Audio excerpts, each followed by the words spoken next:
Namo tassa bhagavato arahato sama sambuddhassa.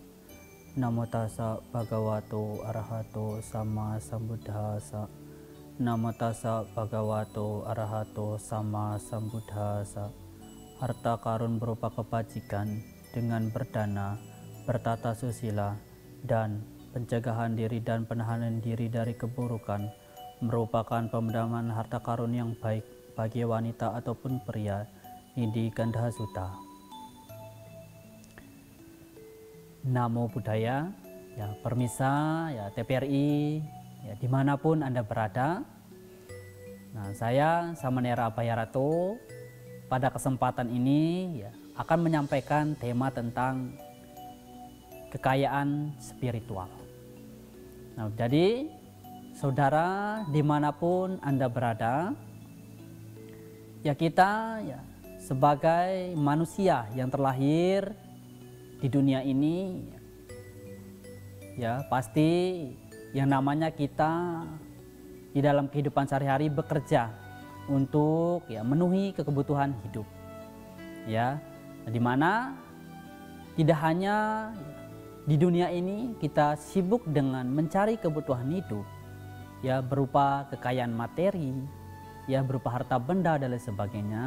Tetapi penting juga kita ya, untuk memenuhi kekayaan spiritual kita. Ya, jangan sampai kita di dunia ini hanya disibukkan untuk bekerja, mencari nafkah, ya nanti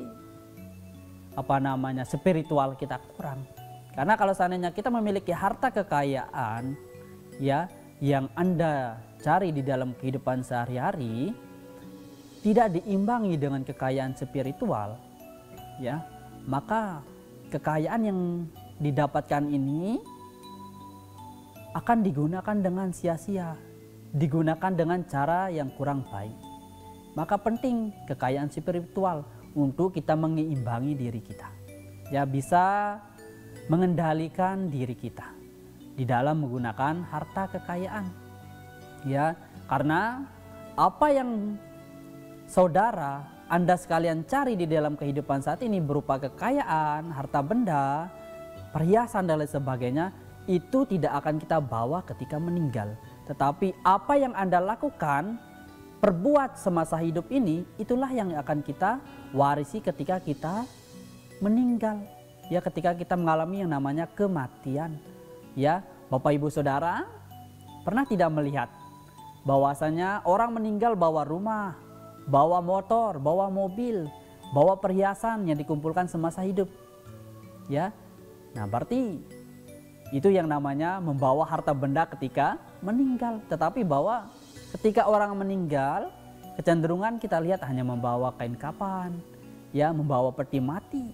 Tidak ada yang membawa rumah yang megah, mobil, motor, perhiasan yang begitu banyak, ya, yang digunakan ketika masih hidup, ya. Nah ini ya, artinya apa? Apa yang kita cari dengan cara mati-matian bekerja dari pagi sampai pagi, ya, dari pagi sampai sore sampai malam dan lain sebagainya, itu akan kita tinggalkan di dalam kehidupan saat ini. Atau akan kita warisi, Bapak Ibu Saudara warisi kepada anak-anaknya, ahli warisnya. Ya, apa yang Bapak Ibu cari itu tidak akan dibawa. Tetapi perilaku baik, perilaku bermoral yang Anda lakukan, ya kebajikan yang Anda lakukan semasa hidup, itulah yang mengantarkan Anda terlahir di alam mana, baik di alam bahagia ataupun di alam menderita. Ya, nah jika di dalam kehidupan ini Anda sekalian, Bapak Ibu Saudara, melakukan perbuatan-perbuatan yang buruk, ya menggunakan harta kekayaannya dengan buruk, ya bisa saja Anda terlahir di alam menderita.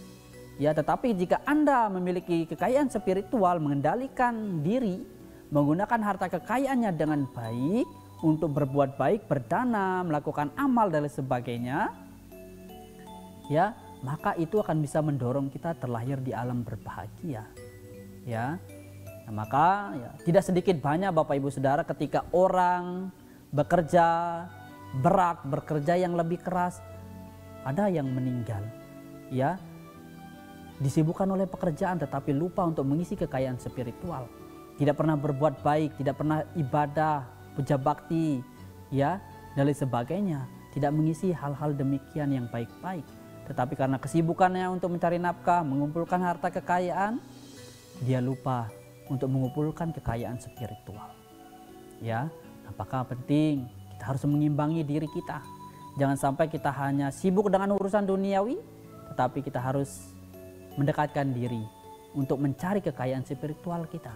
Belajar agama dengan baik, mempraktikkan agama dengan baik, ya. Nah, karena agama mengajarkan hal-hal yang baik jika kita menggunakan agama itu untuk kebaikan, ya. Nah, maka penting, ya, kekayaan spiritual ini untuk diri kita masing-masing, ya. Nah, jadi orang yang kaya, ya, menghambur-hamburkan uangnya karena tidak memiliki kekayaan spiritual, tidak mengimbangi diri, ya, maka kekayaan akan habis, akan cepat habisnya, ya.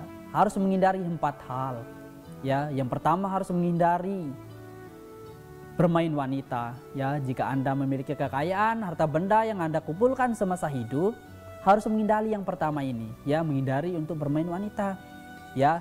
Banyak tidak Bapak Ibu Saudara jumpai di luar sana orang yang kaya raya ketika bermain wanita hartanya melarat, ya, karena tidak menggunakan kekayaannya dengan baik, ya. Lalu yang kedua, menghindari untuk bermabuk-mabukan atau minum-minuman keras, ya. Kadang ada orang yang berpenghasilan pas-pasan digunakan untuk mabuk-mabukan, ya, untuk membeli minum-minuman keras. Akhirnya apa? Uang digunakan hanya untuk kepuasan nafsu indria, untuk bermabuk-mabukan, ya, tidak digunakan dengan baik. Akhirnya apa? Menyebabkan dia melarat, ya, penghasilannya hanya untuk digunakan untuk bermabuk-mabukan, ya. Bahkan keluarga sendiri tidak pernah dikasih uang untuk keperluan dapur dan lain sebagainya, karena mengutamakan untuk bermabuk-mabukan. Ini adalah cara yang salah di dalam menggunakan harta kekayaan, karena, ya, tidak tahu bahwasanya mabuk-mabukan ini adalah hal yang sangat merugikan diri sendiri, ya. Nah, lalu yang ketiga yaitu adalah menghindari untuk bermain judi, ya. Nah, ini banyak sekali di luar sana, ya, Bapak Ibu Saudara, ya, orang bermain judi, ya, bukan mendapatkan kemenangan tetapi mendapatkan utang di mana-mana. Tidak hanya anak muda, ya, dewasa, bahkan orang tua pun sekarang ini sedang marak bermain judi, ya. Bapak Ibu Saudara pasti sudah melihat di sosial media dampak dari bermain judi ini, ya, merugikan diri sendiri dan orang lain, ya. Bahkan ada yang rumahnya dijual, ya, memiliki aset di mana-mana dijual, ya. Bahkan ada juga yang membunuh orang tuanya karena tidak dikasih uang untuk bermain judi. Bahkan ada yang menggadaikan sertifikat rumahnya dan lain sebagainya, memiliki utang di mana-mana. Bahkan dampak dari bermain judi ini ada yang bunuh diri, ya, karena saking stresnya, saking pusingnya, tidak ada pekerjaan, utang di mana-mana. Mau bayar utang pakai apa? Akhirnya apa? Solusinya ya gantung diri, bunuh diri. Nah, ini bukan menyelesaikan masalah tetapi membuat masalah, meninggalkan masalah untuk keluarganya yang masih hidup. Nah, maka Bapak Ibu Saudara harus menghindari untuk bermain judi. Jangan sampai berpikir bahwa judi ini akan membuat kita cepat kaya, tetapi judi akan membuat kita cepat melarat, bahkan utang di mana-mana, ya. Maka stop untuk bermain judi, ya. Sedang marak judi online dan lain sebagainya, ini harus kita tinggalkan. Jangan sampai kita mencoba, karena sekalinya mencoba akan terus pengen terjun lagi, bermain lagi dan lain sebagainya. Bukan kemenangan yang diperoleh tetapi kekalahan, ya. Sehingga kita tidak sadar bahwa kita sudah menghasilkan hutang yang banyak di mana-mana, ya. Maka penting untuk bisa menggunakan harta kekayaan yang baik dengan benar, jangan sampai dengan cara yang salah, ya. Lalu yang keempat yaitu adalah digunakan untuk hal-hal yang sia-sia, ya, untuk berpoya-poya dan lain sebagainya. Ya, hendaknya harta kekayaan ya digunakan dengan baik. Jangan sampai berasa bahwa memiliki harta kekayaan yang banyak, yang lebih digunakan untuk poya-poya, untuk kesenangan-kesenangan yang kurang baik. Ya, tapi kita harus lihat, ya, menggunakan harta kekayaan itu dengan baik dan benar. Ya, nah, lalu Sang Buddha sendiri yang menganjurkan ya bagaimana cara menggunakan harta kekayaan yang baik dan benar. Yang pertama, digunakan untuk diri sendiri, ya, keluarga, istri dan anak, teman-teman, sahabat dan lain sebagainya, pembantu.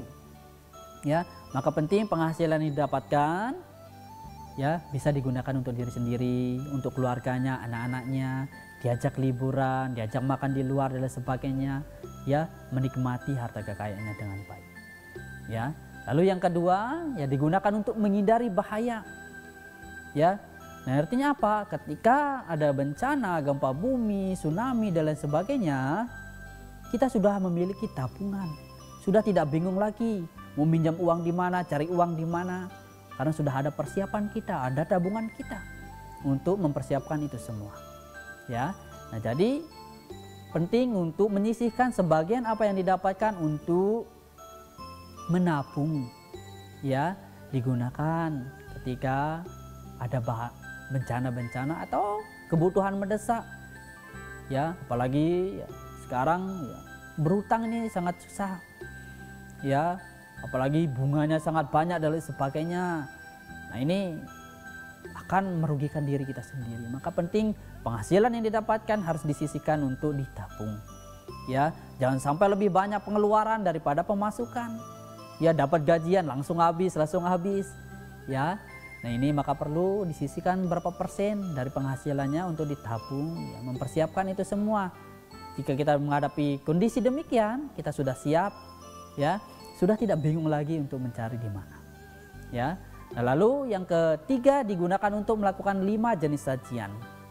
Ya, menggunakan harta kekayaan untuk melakukan 5 jenis sajian kepada orang tua, ya, kepada teman, kepada para leluhur, sanak saudara kita yang sudah meninggal. Ya, yang keempat kepada para dewa, dan yang kelima pada raja atau di kehidupan saat ini ya kita di Indonesia kepada pemerintah. Ya, kepada keluarga kita, saudara kita, orang tua. Penghasilan Bapak Ibu Saudara didapatkan ya dibagi kepada orang tua. Kepada tamu yang datang ke rumah kita mempersiapkan makanan, minuman. Itu juga cara yang baik menggunakan harta kekayaan. Dan ingat Bapak Ibu Saudara, kita sebagai umat Buddha mengenal ya hukum karma. Ya, kita percaya bahwa orang yang sudah meninggal, keluarga kita yang sudah meninggal ya butuh bantuan kita untuk melakukan pelimpahan jasa. Karena kita tidak tahu keluarga kita, leluhur kita terlahir di alam yang mana. Maka penting kita untuk melakukan pelimpahan jasa. Ya, lalu ya kepada dewa yang melakukan sesajian dan sebagainya, ya, kepercayaan leluhur, nah itu perlu kita jaga. Lalu kepada pemerintah, ya, bayar pajak dan sebagainya, itu cara yang baik untuk menggunakan harta yang kekayaannya. Ya, itu adalah 4 cara untuk menggunakan harta kekayaan yang baik.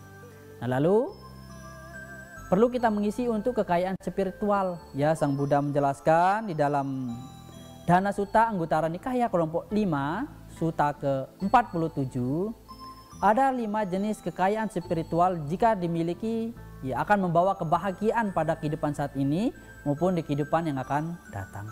Yang pertama adalah kekayaan keyakinan. Ya, kekayaan keyakinan di sini artinya apa? Yakin terhadap hukum karma, yakin terhadap Buddha, Dhamma dan Sangha.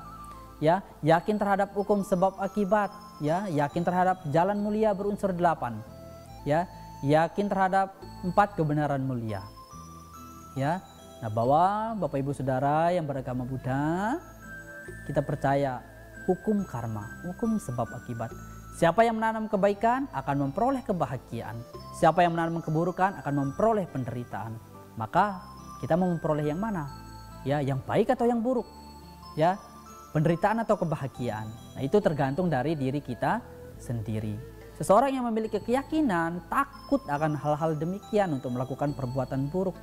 Ya, jadi kita yakin bahwa hukum karma itu ada. Ya, jika kita melakukan hal-hal yang buruk, ini akan membawa pada penderitaan. Jika kita melakukan hal-hal yang baik, ini akan membawa pada kebahagiaan. Ya, Nah, ini adalah hukum karma, hukum sebab akibat. Ya. Nah, maka di dalam kehidupan ini kita harus banyak melakukan perbuatan-perbuatan yang baik, baik melalui pikiran kita, ucapan kita, tindakan kita, ya, melalui badan jasmani. Jangan sampai kita memiliki pikiran-pikiran yang buruk, pikiran-pikiran yang jelek, pikiran-pikiran yang jahat, yang merugikan diri sendiri dan merugikan orang lain. Ya, seperti Sang Buddha sampaikan, jangan karena marah dan benci mengharap orang lain celaka. Ya, ketika kita benci dengan orang lain, tidak suka dengan orang lain, ya, memiliki pikiran-pikiran yang buruk, mendoakan, ya, semoga dia tidak bahagia, menderita dan lain sebagainya. Ya, maka kita harus memiliki pikiran-pikiran yang baik, pikiran-pikiran yang positif, ya, mendoakan orang lain. Ya, nah, Bapak Ibu Saudara percaya terhadap Buddha, Dhamma dan Sangha. Ya, Buddha adalah guru kita yang mengajarkan kebenaran untuk kita mencapai pembebasan, terbebas dari duka, terbebas dari penderitaan dosa, loba dan moha. Ini adalah akar dari penderitaan, ya, kebencian, ya, keserakahan dan kebodohan batin. Ya, jika semua ini kita percaya, ya, kita bisa mengikis ini semua, ya, maka kebahagiaan akan kita rasakan. Ya, jadi penting untuk kita memiliki kekayaan spiritual. Ya, kita sering melakukan ibadah, perbuatan baik. Ya, yang beragama Buddha datang ke wihara untuk melakukan kebajikan. Saudara-saudara yang beragama Muslim datang ke masjid. Yang Kristen datang ke gereja, ya, untuk melakukan kebajikan, melakukan perbuatan-perbuatan yang baik. Ya, nah ini yang pertama. Lalu yang kedua yaitu adalah kekayaan perilaku bermoral. Artinya apa? Perilaku bermoral, memiliki moralitas yang baik. Ya, kalau di dalam agama Buddha menjalankan Pancasila Buddhis, ya, tidak membunuh, tidak melakukan, ya, pencurian, tidak berbuat asusila yang salah, ya, melakukan hubungan seksual yang salah, ya, dan yang keempat tidak melakukan ucapan yang bohong, tidak hanya berbohong saja, memfitnah, ya, berkata kasar dan lain sebagainya, bergosip, ya, ini harus dihindari. Lalu yang kelima, tidak minum minuman keras. Ya, ini adalah Pancasila Buddhis yang dijalankan sebagai rumah tangga. Nah, sedangkan kami sebagai pabacita, samanera, para biku, ya, menjalankan sila juga. Samanera menjalankan dasa sila, 10 moralitas. Sedangkan para biku yang menjalankan 227 peraturan. Ya. Nah, ini yang dijalankan, ya. Nah, maka perilaku bermoral ini, ya, bukan sebagai tekanan kita, tetapi cara kita hidup yang baik, ya. Jika kita praktekkan dengan baik, ya, tidak membunuh, tidak menyakiti orang lain, maka kebahagiaan akan kita rasakan. Dimanapun kita berada, kita akan bahagia karena kita tidak menyakiti orang lain, ya, tidak membunuh makhluk hidup, baik itu semut, ya, nyamuk dan lain sebagainya, ya, binatang-binatang yang lain. Nah, ini, ya, merupakan perilaku bermoral yang baik. Ya, jadi harus perlu kita menebarkan cinta kasih. Jangan sampai kita saling menyakiti, saling membunuh dan lain sebagainya. Yang kedua, tidak mencuri. Ya, artinya apa? Tidak mengambil milik orang lain yang bukan hak kita, yang bukan milik kita. Ya. Nah, jadi, ya, kita harus berpuas diri dengan apa yang kita miliki, memiliki santuti. Ya, merasa puas dengan apa yang dimiliki. Jangan sampai kita merasa kurang, melihat milik orang lain banyak, lebih, dan sebagainya. Kita memiliki niat yang buruk untuk mengambil, untuk mencuri. Ya, apalagi, ya, sebagai pemerintah dan sebagainya, ya, melakukan aksi-aksi yang kurang baik, yang merugikan masyarakat, yang merugikan negara dan sebagainya, nih harus perlu dihindari. Ya, harus menjalankan tugas dengan baik. Ya, harus memiliki hiri dan otapa, takut, ya, berbuat jahat dan takut dari akibat dari perbuatan jahat yang dilakukan. Ya, nah ini yang kedua, perilaku, ya, menghindari untuk mencuri. Dan yang ketiga, menghindari untuk berbuat asusila. Jika memiliki pasangan, ya, harus setia dengan pasangannya, tidak selingkuh, ya, dan lain sebagainya. Ya, nah ini perlu diperhatikan dengan baik. Apalagi kalau seandainya belum menikah, masih berpacaran, ya jangan sampai berhubungan seperti orang yang sudah menikah. Ya harus menjaga jarak dan lain sebagainya. Ya, nah ini menghindari untuk berbuat asusila yang salah. Lalu yang keempat, menghindari untuk berbohong. Ya, nah, supaya kita dipercaya oleh orang lain, ya harus kita berbicara yang baik, berbicara yang jujur, berbicara yang benar. Ya, jangan sampai ya kita berbicara kurang baik. Lalu menghindari untuk bermabuk-mabukan, minum-minuman keras. Ya, karena seseorang yang bermabuk-mabukan, kesadarannya lemah, sila yang pertama, pembunuhan akan dilakukan. Ya, pencurian akan dilakukan karena tidak ada uang ya untuk beli minuman dan lain sebagainya. Mulai untuk mencuri barang orang lain ya, untuk membeli minuman dan lain sebagainya. Ya, sila ketiga bisa bisa dilanggar. Ya, ada wanita lewat, nanti karena mabuk, lemah kesadaran, mulai untuk menggoda dan lain sebagainya. Banyak sekali kejadian di luar sana. Ya, orang yang mabuk, ya, kesadarannya lemah, mereka berbuat onar. Kadang ya melakukan pemerkosaan dan lain sebagainya. Ya, nah ini perlu diperhatikan. Lalu bisa saja dia melakukan kebohongan, ya, dan lain sebagainya. Maka sila kelima ini harus dijaga dengan baik. Ya, menghindari untuk melakukan minum-minuman keras. Ya, karena jika seseorang kesadarannya sudah lemah, apapun bisa dilakukan, hal-hal yang buruk. Ya, Pancasila Buddhis ini untuk kita berperilaku moral yang baik, untuk kita menjalankan kehidupan yang baik di dalam kehidupan sehari-hari maupun di kehidupan bermasyarakat. Ya, nah ini jika kita praktikkan dengan baik akan membawa kebahagiaan bagi diri kita sendiri dan orang lain. Ya, ini adalah kekayaan spiritual yang kedua. Lalu kekayaan spiritual yang ketiga yaitu adalah kekayaan akan pembelajaran Dhamma. Ya, artinya apa? Kita belajar Dhamma dengan baik. Ya, Bapak Ibu Saudara, sekarang sudah sangat luas sekali ya. Jika kita ingin belajar Dhamma dengan baik, ya banyak sekali di YouTube, di TikTok dan lain sebagainya. Para Bante yang menyampaikan uraian Dhamma, ya, Romo Pandita, Samanera, Taslani, atau para duta Dhamma yang lainnya. Itu bisa kita dengarkan dengan baik untuk menambah wawasan kita, pengetahuan kita tentang Dhamma, ajaran Sang Buddha. Ya, nah, jadi pembelajaran Dhamma ini bisa kita dapatkan melalui ya membaca dan mendengarkan. Ya, membaca buku-buku Dhamma. Kalau sekarang ya buku Dhamma sangat banyak ya untuk kita dapatkan, untuk kita menambah wawasan kita untuk tentang ajaran Sang Buddha, ya ajaran kebenaran.